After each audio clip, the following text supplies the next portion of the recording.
Benar Tuhan, pada malam hari ini kami ada di rumah Tuhan dan kami yakin ibadah ini sungguh diberkati oleh Engkau. Kau tidak pernah meninggalkan kami sendiri, tak sedetik pun Engkau meninggalkan kami, karena Engkau selalu beserta dengan kami. Sebagian dari pujian adalah doa dan harapan kami, dan biarlah itu juga akan terjadi pada malam hari ini. Setiap orang yang datang kepada Tuhan merasakan kehadiran Tuhan, bahwa mereka tidak sendiri. Mereka disertai oleh Tuhan, mereka bahkan berjumpa dengan Tuhan, dan mereka mengalami lawatan Tuhan.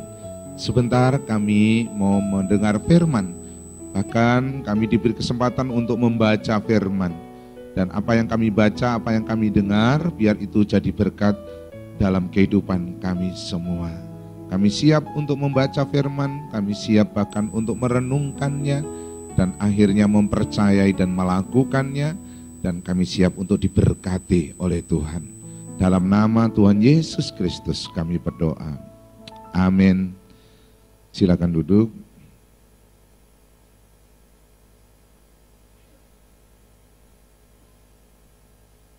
Shalom.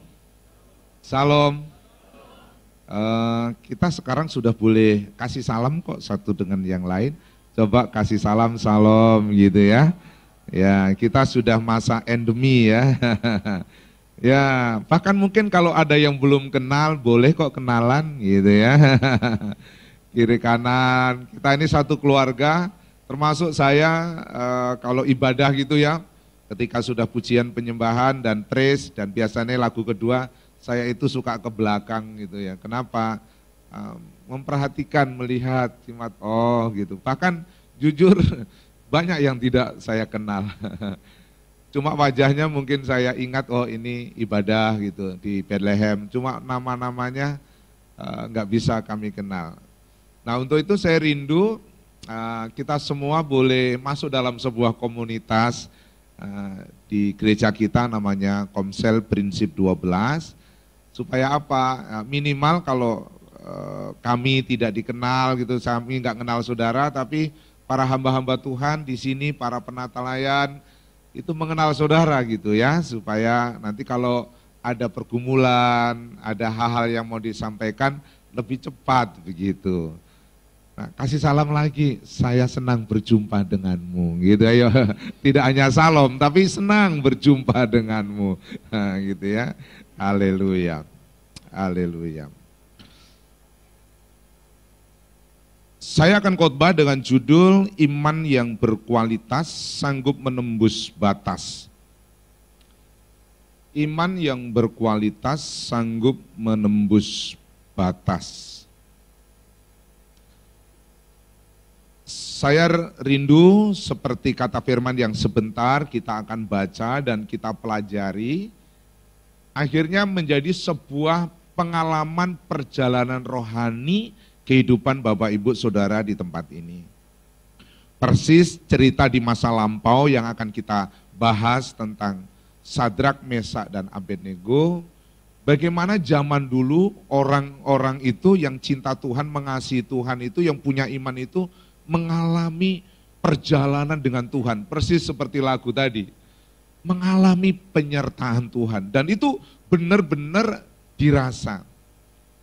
Tadi saya ngobrol dengan istri saya minta maaf tidak hadir karena menemani saya dari pagi, tadi 7:30, terus baru pulang tadi siang jam 3, dan nanti malam akan menyertai saya lagi, nemenin saya lagi. Kita ada kedukaan dari teman dan sahabat, tidak berjemaah di kita tapi minta dilayani. Nah, nanti saya akan pelayanan jam 7 malam ya. Jadi istri saya ada di rumah. Dalam pembicaraan dengan istri saya, kami mencoba untuk ngobrol-ngobrol, terus akhirnya pada satu titik tertentu ngomong begini kurang lebih. Takutnya banyak orang Kristen itu hanya beragama Kristen, tapi dia nggak mengalami Kristus. Maksud Mami seperti apa dalam obrolan tadi ya? Kurang lebih, kenapa kok mereka kalau ada masalah kalau ada persoalan, ada pergumulan suka ninggalin Tuhan ya. Bahkan ada orang yang tega, katanya agama Kristen, tapi bisa ditukar loh imannya itu dengan sesuatu begitu, mungkin maksudnya dengan jodoh yang dimaksudkan pembicaraan tadi ya, dengan mungkin jabatan atau pekerjaan, orang bisa tinggalin namanya Tuhan, itu karena seperti itu. Oh, kalau begitu jangan-jangan kekristenan itu bukan perjumpaan seperti lagu tadi. Bukan seperti peristiwa yang akan kita pelajari hari ini. Jangan-jangan kita Kristen itu karena memang kita beragama dan harus beragama Kristen. Dan pada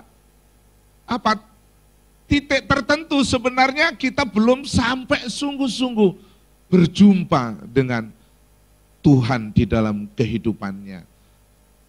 Nah, akhirnya ya kita cerita panjang, kita ngobrol, sampai ke berhenti di anak kami buka usaha ya, sekalian sedikit promosi, ada di sebelah itu baru kemarin malam dibuka, itu baru soft opening. Kalau Bapak Ibu mungkin ada yang memang masih muda mau bekerja, masih membutuhkan karyawan, yaitu walaupun mungkin harus di banyak wawancara gitu ya, tapi kami ada di situ buka jam 2 siang sampai jam 12 malam ya. Ada ropang, nyusu dan laundry.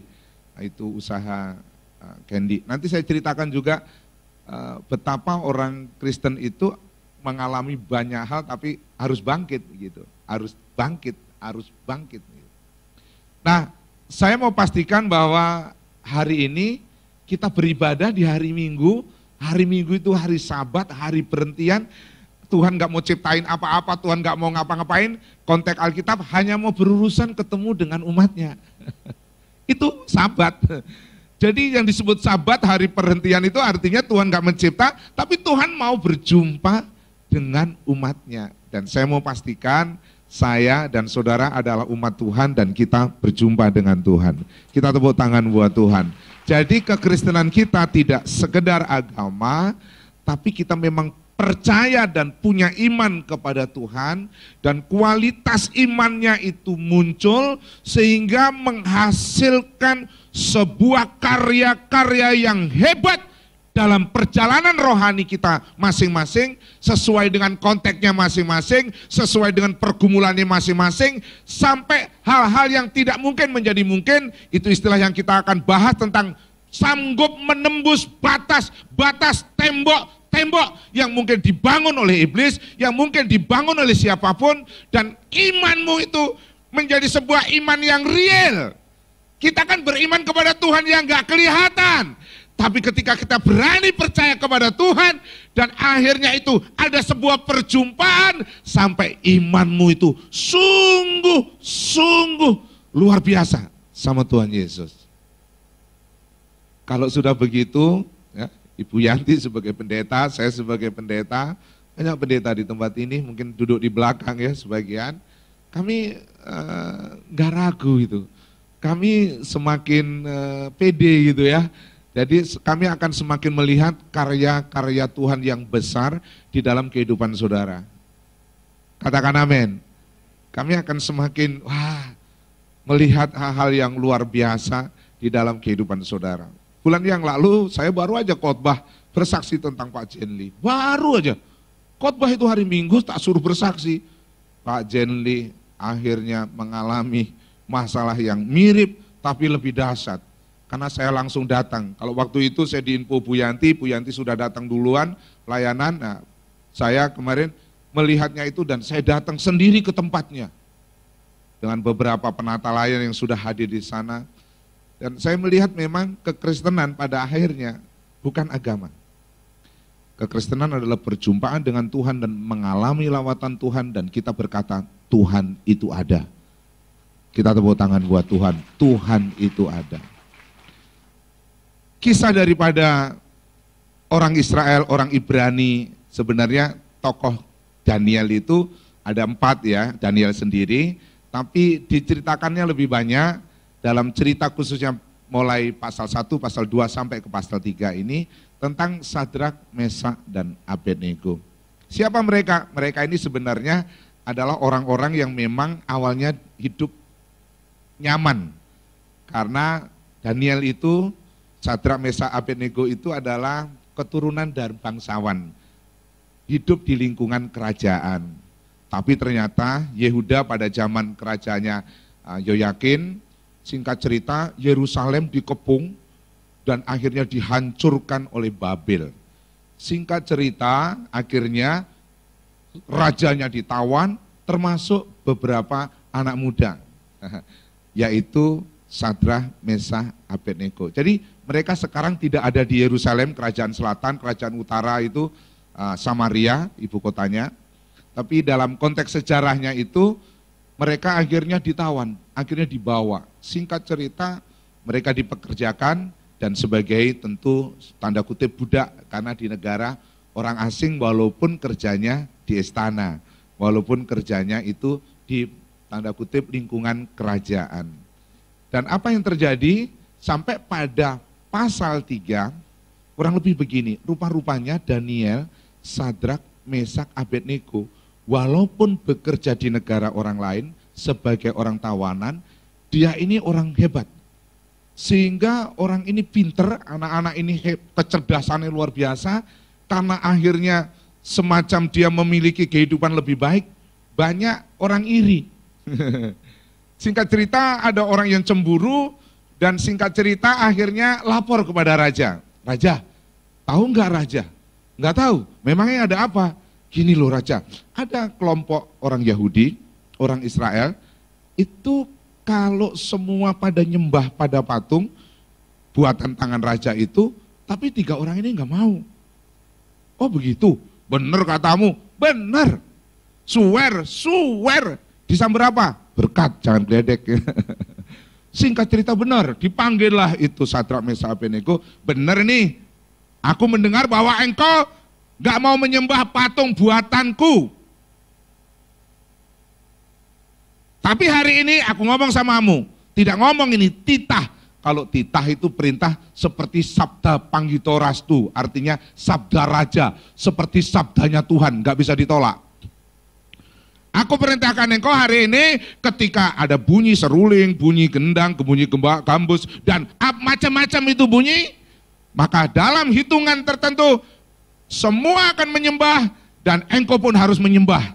Singkat cerita, ketika itu disampaikan, sampai raja membuat perintah kalau engkau tidak menyembah, nah itu, ini yang fatalnya, engkau akan dihukum. Engkau akan dimasukkan ke dalam perapian. Dari pembicaraan itulah maka muncul ayat ini. Dan kita baca ayat ini. Ini orang yang punya iman, imannya enggak ece-ece. Ini iman orang Kristen pada zaman dulu ya. Zaman dulu bukan iman Kristen, kan Kristen pengikut Kristus.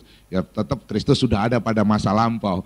Tapi adalah pengikut Allah gitu ya. Ini orangnya penyembah Tuhan. Apa yang dikatakan? Kita baca ayat 17-18. 1, 2, 3. Jika Allah kami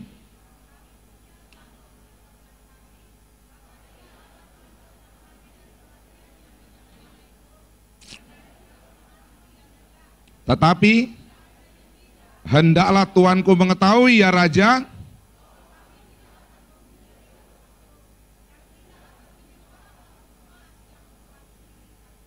wow, ini keren,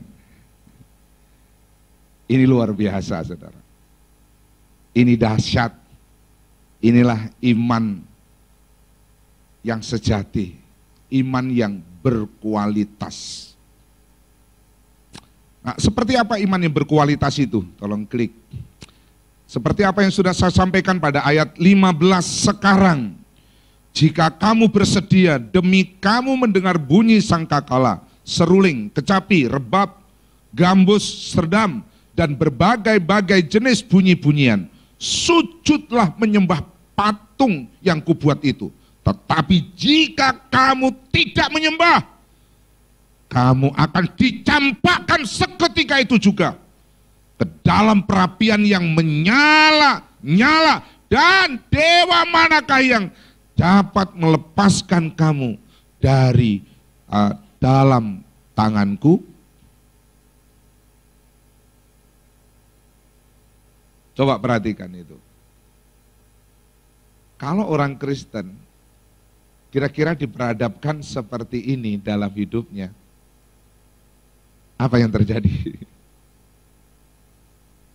Tentu ini pembelajaran. Saya yakin dan saya berharap ini tidak terjadi. Maksudnya saudara diperhadapkan dua pilihan. Kamu sangkal Yesusmu atau tidak. Kalau tidak, dibunuh pada zaman itu, dihukum, masukin perapian. Kalau sekarang mungkin hukumannya adalah dipancung, digantung, disiksa, nah, begitu ya, kurang lebih. Dan saya yakin itu nggak akan terjadi. Saya yakin saudara disertai Tuhan sampai hari ini, dipelihara Tuhan, nggak akan diperhadapkan ini. Tapi saya mencoba untuk mengcompare, untuk coba membandingkan dengan apa yang terjadi dalam kehidupan kita sehari-hari. Saya mau bicarakan seperti ini. Kalau imanmu mau berkualitas, maka kita harus siap terhadap semua proses ujian kehidupan. Apapun itu. Kalau imanmu mau berkualitas, kita harus siap diproses. Kalau saudara mau seperti cincin saya menjadi emas yang murni, ini melalui proses yang begitu panjang. Sampai sudah di toko emas saja, saya masih pesan lagi. Kenapa? Karena di dalamnya harus dikasih nama dan harus dikasih mata. Ini bukan berlian ya, bukan, ini mata biasa aja. Ini hanya 20.000 matanya ya. Jangan dibilang, Pak Pendeta itu cincinnya sama ini batu. Ini batu hanya, ini bukan batu apa bilang bacan lah apalah, bukan. Ini hanya itu apa itu semacam kayak plastik gitu ya, kaca. Jadi jangan dipikir aneh-aneh.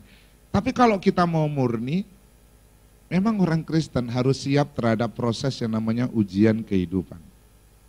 Katakan amin. Sadra dan Mesah Abednego sudah teruji kualitas imannya ketika diperhadapkan dengan satu titah, kalau engkau tidak menyembah patung buatanku, kata raja, aku akan mencampakkan engkau ke dalam dapur api. Artinya kamu mati, kamu akan dibunuh. Tapi kita sudah mendengar jawabannya tadi. Dan kita tahu, itulah iman yang sesungguhnya. Saya rindu kekristenan kita nggak sampai diperhadapkan seperti itu. Maka saya rindu juga ketika engkau diproses jadi orang Kristen, ternyata hidupmu mungkin masih biasa-biasa saja, keadaanmu masih biasa-biasa saja. Pesan saya, jangan pernah tinggalin Tuhan. Nyawa saja Sadrak Mesah Abednego siap berikan. Kita enggak sampai berurusan harus nyawa diberikan atau menjadi taruhan, enggak sampai. Untuk itu biar imanmu justru sekarang dalam zaman anugerah ini seharusnya kepada Tuhan Yesusnya harus makin sungguh-sungguh. Memang ini akibat anugerah dan entengnya kehidupan. Biasanya kalau memang tanda kutip ya, kalau ya keselamatan itu seperti cuma-cuma masuk surga itu, memang akhirnya jadi orang Kristen yang lembek-lembek begini. Coba kalau zaman itu, saudara bisa bayangkan Sadrak Mesah Abednego itu betapa beratnya yang harus dihadapi. Sudah ditawan, dimasukkan ke negara lain, sudah dipekerjakan, dan sekarang diperhadapkan dengan sebuah tantangan yang begitu berat. Resiko apapun untuk mempertahankan iman harus kita jaga. Aplikasi sederhananya gini, jangan tukar Tuhan Yesus gara-gara engkau ingin naik jabatan. Jangan tukar Tuhan Yesus gara-gara engkau mau dapat jodoh, mau cewek, mau cowok. Jangan karena engkau sesuatu yang duniawi sehingga engkau tukar Tuhanmu dalam hidup ini. Itu terlalu sepele. Seharusnya kita siap menanggung segala risiko kita karena kita menjadi anak Tuhan. Katakan amin. Ada beberapa kasus kecil ya, akhirnya dia memang dipecat karena belajar jujur. Ya memang dilema, kan ada di perusahaan-perusahaan tertentu itu pembukuannya 2. Ini kasus nyata ya. Jadi dia baru kerja, dia belajar SMK di gereja kita, ada program SMK, ada program karyawan sukses tadi, mereka ikut, sehingga mereka belajar untuk akhirnya nggak bisa. Ya mau nggak mau karena dia nggak bisa memang mengerjakan itu, dipecat cuma gara-gara mau belajar untuk jujur. Tapi ya nggak apa-apa, nggak ada masalah juga. Tapi memang seharusnya kekristenan tidak kompromi. Bahkan versi saya, berani berkata tidak terhadap pelanggaran hukum Allah. Maksudnya apa? Saudara tahu kenapa Sadrak, Mesak, Abednego nggak mau menyembah patung? Loh, mereka ini kan orang Israel. Orang Israel itu dari kecil dididik hukum Taurat. Minimal 10 hukum Taurat itu, jangan ada Allah lain di hadapanku, jangan membuat patung untuk disembah dalam bentuk apapun. Mereka itu sudah tahu. Sehingga ketika mereka sudah punya Allah, dan mereka diberhadapan dengan patung untuk menyembah, dia lebih baik nyawanya diserahkan daripada menyembah patung itu. Itu sudah ada norma-normanya. Kalau aplikasi kita sekarang sederhana, kita harus berani berkata tidak terhadap dosa. Katakan amin. Pelanggaran hukum Allah itu apa? Berbuat dosa. Mari kita mulai berani. Kalau kita mau meningkatkan kualitas hidup saya dan saudara, ikutin proses kehidupan. Jangan tinggalin Tuhan. Tanggung segala risikonya untuk hidup benar. Dan berkata tidak terhadap dosa. Harus berani. Anak muda harus berani, keluarga-keluarga harus berani, kita berani berkata untuk jujur, bekerja dengan tulus, bekerja dengan baik, dan gak usah takut. Engkau pelihara. Sayang tante istri saya gak ikut. Istri saya itu dipercaya oleh Bapak Gembala kita untuk pegang perusahaan Bintang Jaya. Dari nol. Dan saya tahu persis. Cuma masalah yang saya kasih tahu, bagi saya itu menurut saya gak ada masalah loh. Sepele, apa itu? Ban bekas ditumpuk, kan truk-truk banyak toh, truk banyak, jadi ban-ban bekas itu ditumpuk. Akhirnya dijual toh. Dijual itu kan ban bekas, sebenarnya nggak ada artinya oleh siapapun, tapi dengarin. Awalnya ada ya karyawan atau apa, mau dipakai untuk apa? Tapi istri saya nggak bisa, begitu. Ban bekas saja, ya akhirnya karena dijual, dihitung, dimasukkan ke perusahaan. Apakah kejam? Enggak, karena ada hal-hal yang lain yang perusahaan kasih kelonggaran. Dikasih ini, dikasih ini, dikasih ini, dikasih ini. Dan semua urusan keuangan ditata, diatur sedemikian rupa. Dan tidak heran, tanda kutip istilah saya dari nol, dari hutang. Sekarang sudah plus, bahkan dari hanya tanda kutip, memang gak ada modal. Sekarang sudah sekian miliar. Kita tepuk tangan buat Tuhan.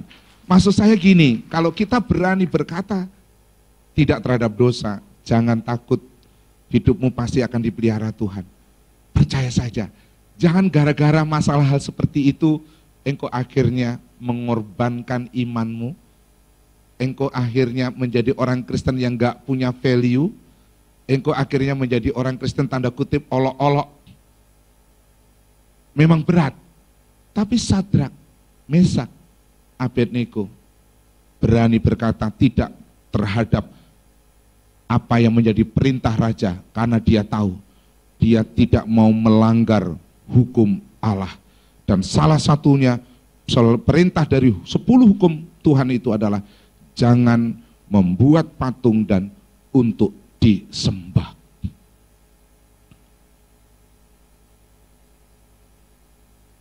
Senyum dulu, saudara tegang saya jadi ikut tegang. Ya, senyum dulu, oke. Yang terakhir, menembus batas seperti apa yang dimaksud dari judul saya ini, supaya saudara nangkep. Jadi kalau imanmu berkualitas, ini akan terjadi dalam hidupmu. Dan ternyata semua ancaman, semua cobaan, semua ujian hidup, semua yang menjadi persoalan tadi, bisa dilewati dengan baik, dan akhirnya orang-orang yang punya iman berkualitas hidupnya dimuliakan. Alkitab berkata gini, ayo kita baca sekarang 2 ayat ini, 25 dan 30. 1, 2, 3. katanya. Tetapi ada 4, mereka tidak terluka. Ayat 30, lalu raja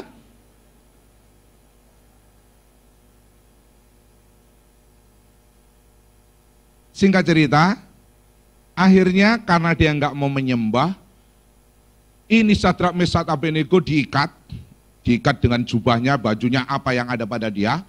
Singkat cerita dijeburkan, dimasukkan ke dalam dapur api. Dan saudara tahu, api yang biasa tadi dipanaskan sekian kali lipat, dan penjaga-penjaga yang hebat-hebat yang sudah dipilih raja tadi untuk mengikat dan melemparkan Sadrak, Mesak, dan Abednego, dia tidak masuk ke api, tidak, hanya kena imbasnya. Imbas. Ya, seperti kita, kalau kita ada di dapur gitu ya, terus kita ada di kompor, kita panas, tapi kita sebenarnya nggak kena itu apa, nyala apinya, sama. Singkat cerita, dia yang melemparkan ini, Sadrak, Mesak, Abednego, orang-orang yang besar, gagah perkasa, tentara Babel itu, cuma kena apa itu, dampak panasnya aja, mati semua mereka. Artinya ini benar-benar panas. Tapi dengar, apa yang terjadi di ayat 25? Mereka berjalan-jalan di api itu, mereka tidak terluka.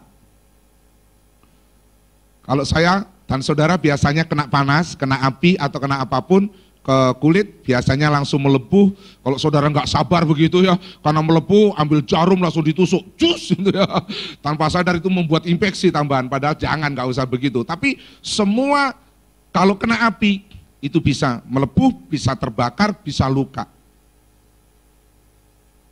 Itu normal, itu hukum alam. Bener ya? Betul nggak Pak Stanley? Kalau orang kena api, ini bukan dongeng loh saudara ya. Jadi jangan dibilang ini api buatan biaya, bukan, ini bukan mitos. Yang diceritakan Alkitab ini benar-benar real. Nyata. Tapi apa yang terjadi? Alkitab katakan mereka tidak terluka. Saya menganalisa, saya memahami. Hebat banget ya. Orang dibakar tidak terluka. Keren. Kenapa? Karena ada orang yang punya iman sangat berkualitas. Tidak hanya begitu. Mereka bisa mengerjakan, melakukan hal yang tidak mungkin menjadi mungkin. Alkitab mencatat dan memberikan kepada kita, memberitahukan kepada kita, mereka akhirnya ternyata tidak bertiga. Raja melihat mereka berempat. Itu yang saya rindukan sebenarnya. Itu yang disebut iman tadi. Sebenarnya kalau engkau beriman sama Tuhan, engkau nggak sendiri.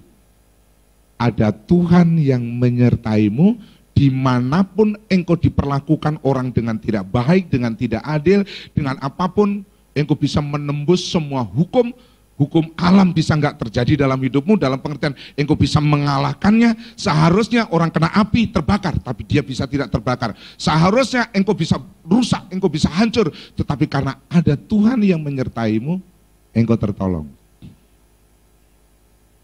Bahkan akhirnya ayat 30, mari kita baca. 1, 2, 3. Lalu raja memberikan kedudukan tinggi kepada Sadrak, Mesak, dan Abednego di wilayah, jelas bukan di Israel, di wilayah di negara asing. Raja akhirnya memberikan kedudukan yang tinggi. Menurut saya begini, nggak ada yang mustahil. Bagaimana mungkin orang asing ada di negara asing, akhirnya orang itu dimuliakan oleh raja? Itu semua karena ada orang yang punya kualitas iman di atas rata-rata. Iman yang siap untuk masuk dalam proses, iman yang siap untuk dihadapi dengan segala risiko, iman yang siap untuk menghadapi semua ujian persoalan dalam hidupnya, siap dan tidak meninggalkan Yesus. Dia berani berkata, tidak, terhadap pelanggaran hukum Allah. Dia berani berkata tidak untuk melakukan dosa. Saya yakin orang-orang seperti itu ada penyertaan Tuhan, dan dimanapun dia berada. Yang dipandang manusia mustahil, jadi tidak mustahil. Yang dipandang orang gak mungkin, impossible itu, gak mungkin itu. Tapi akhirnya possible, menjadi mungkin. Karena ada Tuhan. Mereka bukan bertiga, ternyata mereka berempat. Ada malaikat Tuhan, ada hadirat Tuhan, ada pertolongan Tuhan bagi orang-orang yang punya iman yang sungguh-sungguh kepada Tuhan. Kita tepuk tangan buat Tuhan.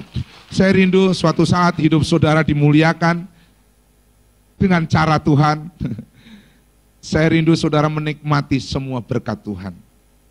Kesimpulannya, kita harus memiliki iman yang berkualitas. Setiap ujian dan pencobaan dalam dunia ini justru harus membuat iman kita teruji dan berkualitas. Jangan mundur, jangan ditinggali Tuhan, jangan tinggalin ibadah. Aku udah setia, aku udah gereja, aku udah perpuluhan, kok hidupku tambah? Jangan, kalau udah gitu minta maaf ya. Itu bukan ujian sebenarnya, itu masih remeh-temeh. Kalau saudara bandingkan dengan Sadrak dan Mesak, minta maaf ya, masalah kita itu masih remeh-temeh. Cuma masalah yang sederhana saja. Kita tidak boleh mundur, kita tidak boleh putus asa. Dalam menghadapi semua tantangan, dalam menghadapi semua rintangan, ujian, apapun itu, justru kita harus berani menghadapinya. Coba, Sadrak, Mesak, Abednego, dia nggak mundur. Dia justru tetap dihadapi, titah raja pasti berlaku. Dan benar ketika dia nggak nyembah, benar-benar titahnya dilaksanakan. Apa? Mereka dimasukkan ke dalam dapur api. Tapi ternyata orang yang beriman bisa mengerjakan hal yang mustahil, hal yang tidak mungkin, akhirnya menjadi mungkin. Mereka tetap hidup, mereka akhirnya tetap berkarya, dan singkat cerita, mereka justru dimuliakan Tuhan. Mereka punya jabatan, dinaikkan oleh Tuhan. Bagi kita semua yang memiliki iman berkualitas, ingatlah, mujizat lepas mujizat, dan pertolongan lepas pertolongan Tuhan menyertai kita semua. Tuhan memberkati.